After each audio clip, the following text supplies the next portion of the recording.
ফটোশপে দারুণ একটি টিপস শিখাবো আজকে কিভাবে নষ্ট ডকুমেন্টস ঠিক করবেন এবং কি ডকুমেন্টস থেকে শ্যাডো কিভাবে রিমুভ করবেন এবং কি বাঁকা ডকুমেন্টস কিভাবে আপনি খুব সহজে সোজা করে নিতে পারবেন সেটি দেখিয়ে দেব। অনেক সময় আমরা এই ডকুমেন্টসগুলো এভাবে ক্রপ করে বা এরকম সোজা করে তারপরে কিন্তু আমরা ক্রপ করার চেষ্টা করি। এটা খুব সহজ টেকনিকেই আপনি এটাকে সোজা করে নিতে পারেন। সোজা করে নেওয়ার জন্য প্রথমে আমি এখানে দুটি ডকুমেন্টস নিয়েছি। দেখুন এখানে দুটি ডকুমেন্টস রয়েছে। আমি প্রথমে এই ডকুমেন্টসটা দিয়ে দেখাচ্ছি।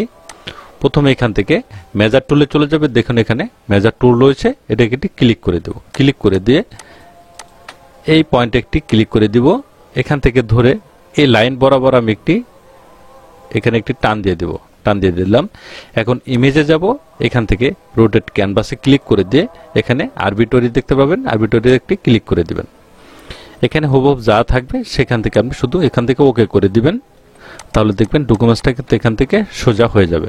এখন আপনার সাইজ মতো ডকুমেন্টসটাকে আপনি ক্রপ করে নিতে পারেন। এখান থেকে আমি ক্রপ করে নিলাম। দেখুন একটি ক্লিকে ডকুমেন্টসটা সোজা হয়ে গেছে। এখন দেখাবো এই ডকুমেন্টসটা কিন্তু বাঁকা রয়েছে, এটাকে প্রথমে সোজা করে নিব। তারপরে এই যে শ্যাডো রয়েছে সেগুলো আমি রিমুভ করে দেখাবো। আগের অবস্থায় চলে যাব। এখান থেকে মেজার টুলে চলে যাব। এখান থেকে একটি টান দিয়ে দিব। এই বরাবর লাইন বরাবর একটি টান দিয়ে দিচ্ছি। আমি এখান থেকে টান দিয়ে দিলাম। ইমেজ যাব। এখানে রোটেট ক্যানভাসে ক্লিক করে আরবিটরিতে একটি ক্লিক করে দিচ্ছি। দেন এখান থেকে ওকে করে দেব। এখন দেখুন ডকুমেন্টসটা কিন্তু সোজা হয়ে গেছে। এখন ডকুমেন্টসটাকে আমি একটু ক্রপ করে নিচ্ছি। এখান থেকে মাপ মতো ক্রপ করে নিলাম। এখন এখানে দেখুন শ্যাডো রয়েছে, শ্যাডোগুলো আমাকে প্রথমে রিমুভ করে নিতে হবে। রিমুভ করার জন্য কন্ট্রোল এম বাটন প্রেস করে আমি একটু কাজটা এখান থেকে হালকা একটু বাড়িয়ে দিচ্ছি। ওকে করে দিলাম। এখন চলে যাব। এখান থেকে কন্ট্রোল এল বাটন প্রেস করে দিব। এখানে দেখুন তিনটি পয়েন্ট রয়েছে, এটাকে হোয়াইট পয়েন্টে সিলেক্ট করে দেব। সিলেক্ট করে দিয়ে যে জায়গাটা কালো বেশি রয়েছে সেই জায়গাটা আমি একটি ক্লিক করে দেব। এখান থেকে হালকা ক্লিক করে দিলাম। দেন ওকে করে দেব। ডকুমেন্টসটা কিন্তু এখানে কমপ্লিট হয়ে গেছে।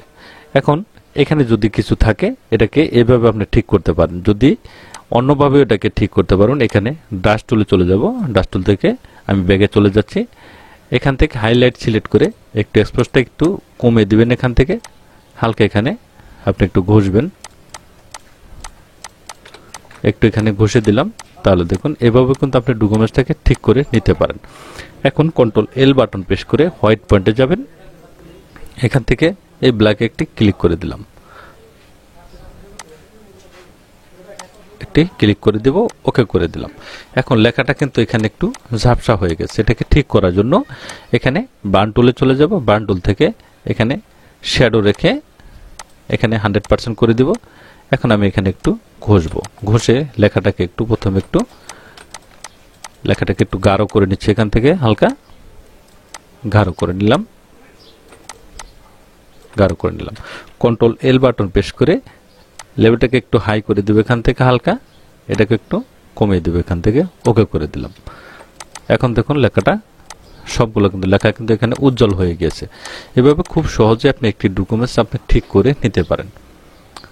থ্যাংক ইউ গাইস, ভালো থাকবেন সবাই।